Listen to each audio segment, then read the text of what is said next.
One thing y'all have not said thus far as I can tell, is y'all may have amnesia about this mandate. You know, y'all kept talking about how President Trump was reelected and it was a mandate.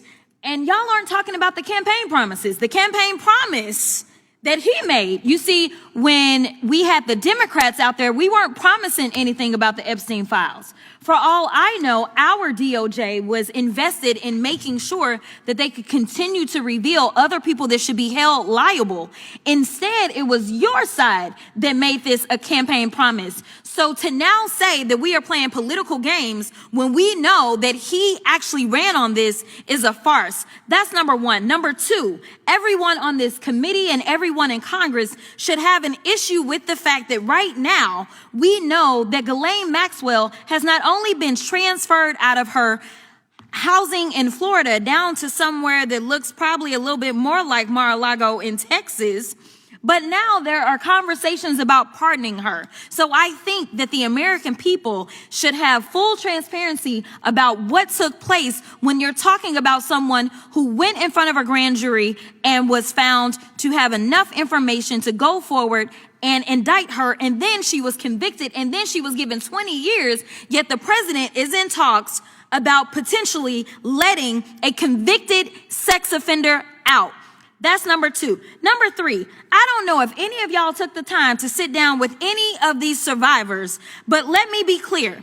These survivors have made it abundantly clear to us that there was cooperation at all levels of government, and they are talking about fake immigration papers.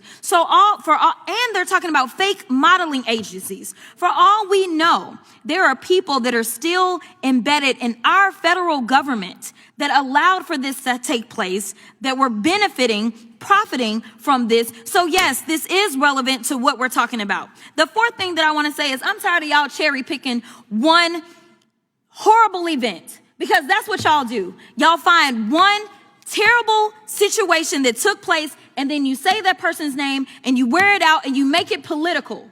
The reality is this. I got a few names for you if you want to start going through names, and you tell me which one of these names you've decided to do any type of legislation behind. We've got Virginia Giuffre. We've got Annie Farmer. We've got Maria Farmer. We've got Courtney Wild, Michelle Licata, Jenna Lisa Jones, Jennifer Araz, Sarah Ransom, Shantae Davies, Carolyn Adriano. And the reality is that it's our understanding that there may be close to 1,000 victims of Epstein, Maxwell, and others. So stop playing these games and acting like you care about one particular situation. You take a situation and then you exploit what has happened to not only that person, but you exploit those families and you make it a game.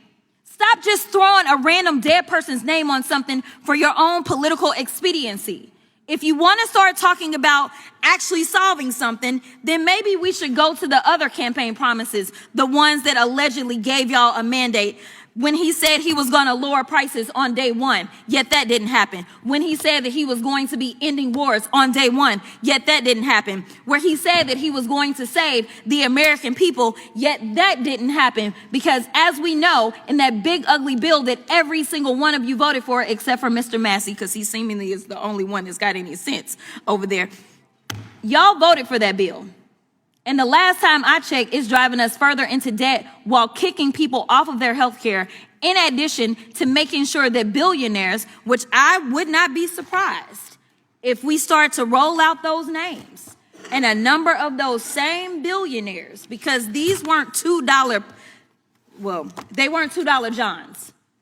That's not what I got from the information. So stop telling us that you care.